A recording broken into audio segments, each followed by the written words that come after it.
Welcome to my channel JRB creations 8th class second lesson Tenali की चौधराई पाठ का विधा कहानी सोचिए बोलिए आलोचिंची चप्पाली अध्यापक ने सैम पट पर क्या खींचा है उपाध्यायुడు बोर्ड पैन ఏం గీశాడు अध्यापक ने सैम पट पर एक रेखा खींची उपाध्यायुడు बोर्ड पैन ఒక గీతను గీశాడు अध्यापक ने छात्र से क्या पूछा उपाध्यायुడు विद्यार्थी तो एम अन्नाडु अध्यापक ने छात्र से पूछा कि क्या कोई इस रेखा को मिटाए बिना चोटी कर सकता है నేను గీసిన ఈ గీతను చెరపకుండా ఎవరైనా దీన్ని చిన్నది చేయగలరని ఉపాధ్యాయుడు విద్యార్థిని అడిగాను బాలక్నే क्या किया విద్యార్థి ఏం చేశాడు बालक ने उस रेखा के ऊपर एक और बड़ी रेखा खींची इससे अध्यापक के द्वारा खींची रेखा छोटी हो गई పిల్లవాడు ఆ గీత పైన ఇంకొక పెద్ద గీతను గీశాడు దానితో ఉపాధ్యాయుని ద్వారా గీయబడిన రేఖ చిన్నదైపోయింది विषय प्रवेश समस्या का समाधान निकालना मनुष्य का विशेष गुण है इसी पर उसकी सफलता निर्भर करती है साथ ही साथ वह चतुर और समझदार हो तो उसे उत्तम व्यक्तियों में गिना जाता है आज हम ऐसे ही एक व्यक्ति के बारे में इस कहानी में जानेंगे సమస్యను పరిష్కరించడమే మానవుని యొక్క ప్రత్యేక లక్షణము దీనిపై అతని సఫలత అనేది ఆధారపడి ఉంటుంది దానితో పాటు అతడు తెలివైన వాడైతే అంతే అతన్ని ఉత్తమమైన వ్యక్తుల శ్రేణిలో లెక్కిస్తారు ఈరోజు మనం అటువంటి ఒక వ్యక్తిని గురించి ఈ కథలో తెలుసుకుందాం विजयनगर राज्य के राजा श्री कृष्णदेवराय थे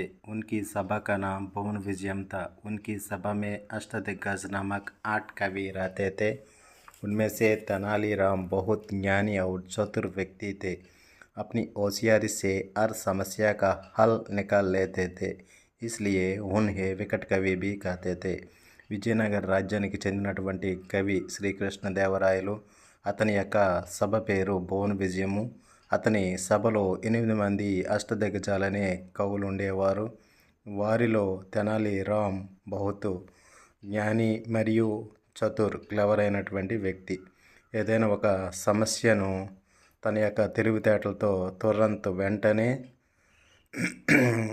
క్లియర్ చేసేవారు అందువల్ల అతన్ని వికట కవి అని అనేవారు అన్నమాట एक दिन राजा कृष्णदेवराय ने राज्य के प्रमुख व्यक्तियों को अपने महल में भोजन के लिए बुलाया अतिथियों को सोने के बर्तनों में भोजन परोसा गया सोने के बर्तनों को देखकर एक अतिथि का मन लालचाया उसने चुपके से एक चम्मच को उठाकर अपनी जेब में रख लिया राजा कृष्णदेवराय तथा तेनालीराम ने अतिथि को चम्मच जेब में रखते हुए देख लिया था राजा कृष्णदेवराय ने तेनालीराम को संकेत किया तेनालीराम तुरंत समझ गए कि अतिथि का अपमान किए बिना ही चम्मच निकलवाना है ఒకరోజు కృష్ణదేవరాయలు రాజ్యంలో ఉన్నటువంటి ప్రముఖ వ్యక్తులందరూ భోజనం కోసము పిలిపించడం అనేది జరిగింది అయితే ఆ గెస్టులందరికి కూడా భోజనం పెట్టడం కోసము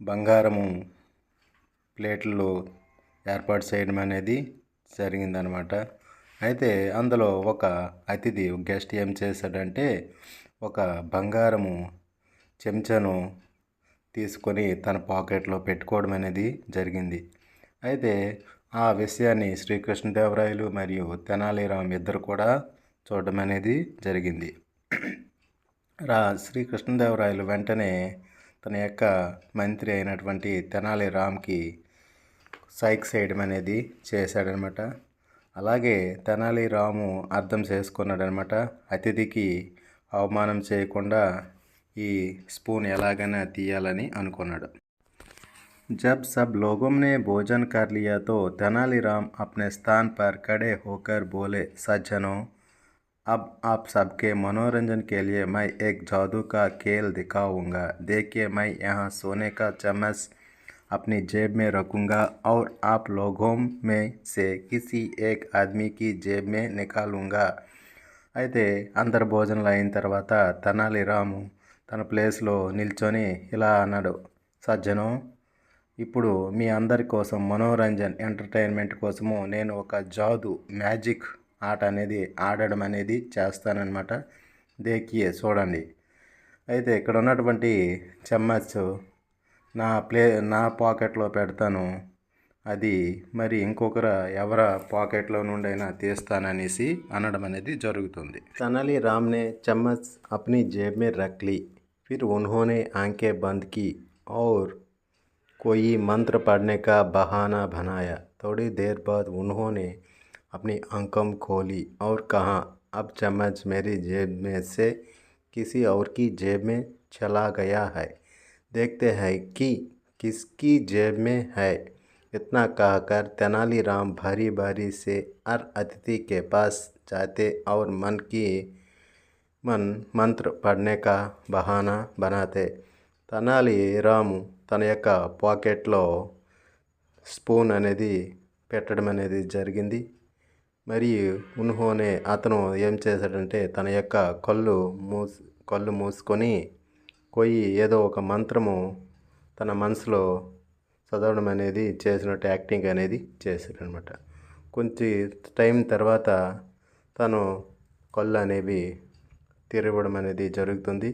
అలాగే అంటాడు. అప్పుడు ఏమని చెప్తాడంటే, ఇది స్పూన్ అనేది నా పాకెట్లో నుండి ఇంకొకరి పాకెట్లోనికి వెళ్ళిపోవడం అనేది జరిగింది. ఇప్పుడు చూద్దాము అది ఎవరి యొక్క పాకెట్లో ఉంది అనుకొని తెనాలిరామ్ ఏం చేశాడంటే, తన ఆస్థానంలోకి వచ్చినటువంటి అతిథులు ఒక్కొక్కరి దగ్గరికి వెళ్ళి తన మనసులో మంత్రము చదివినట్లు చేయడం అనేది చేస్తాడనమాట.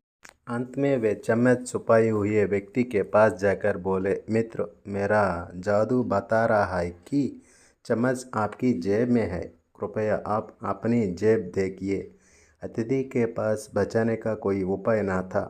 ना चाहते हुए भी उसे अपनी जेब में हाथ डालना पड़ा. उसने जेब से चम्मच निकाला और तेनालीराम को दे दिया. सभी अतिथियों ने तेनालीराम के जादुई चमत्कार को देखकर तालियां बजाई. राजा कृष्णदेवराय ने तेनालीराम की चतुराई से बहुत खुश हुए. उन्होंने तेनालीराम की खूब प्रशंसा की और ढेर सारे इनाम भी दिए. చివరికి తెనాలిరాము ఎవరైతే స్పూను ఉంచి పాకెట్లో పెట్టాడో ఆ వ్యక్తి దగ్గరికి వెళ్ళడం అనేది జరిగింది. మిత్రు, నా జాదు నా మంత్రం అనేది చెప్తూ ఉంది, ఈ స్పూన్ అనేది మీ యొక్క పాకెట్లో ఉంది అని అంటూ ఉన్నాడనమాట. కృపయా దయచేసి తమరు మీ యొక్క జేబుని చూడండి అని తెనాలిరామ్ అతిథితో చెప్తూ ఉన్నాడు. అతిథి దగ్గర తప్పించుకోవడానికి ఎటువంటి ఉపాయము ఐడియా అనేది లేదు. అయితే వెంటనే తన పాకెట్లో చేయి పెట్టడం అనేది జరిగాడనమాట. వెంటనే తన పాకెట్లో నుండి స్పూన్ తీసి తెనాలిరామ్కి ఇవ్వడం అనేది జరుగుతుంది. అప్పుడు అందరూ అతిథులు తెనాలిరామ్ యొక్క జాదూ ఈ మంత్ర ఇది టాలెంట్ని చూసి చాలా హ్యాపీగా ఫీల్ అయ్యారనమాట. అలాగే క్లాప్స్ కొట్టడం అనేది చేశారనమాట. రాజా కృష్ణదేవరాయలు తెనాలిరామ్ యొక్క చతురాయి క్లెవర్నెస్ని చూసి చాలా సంతోషపడ్డారనమాట. అలాగే ఈ రాజు కృష్ణదేవరాయలు తెనాలిరామ్కి खूब ప్రశంస పొగడడం అనేది చేయడం అనేది జరిగింది. అలాగే చాలా ఇనాం బహుమానాలు ఇవ్వడం అనేది కూడా జరిగింది. Please subscribe my channel JRB creations.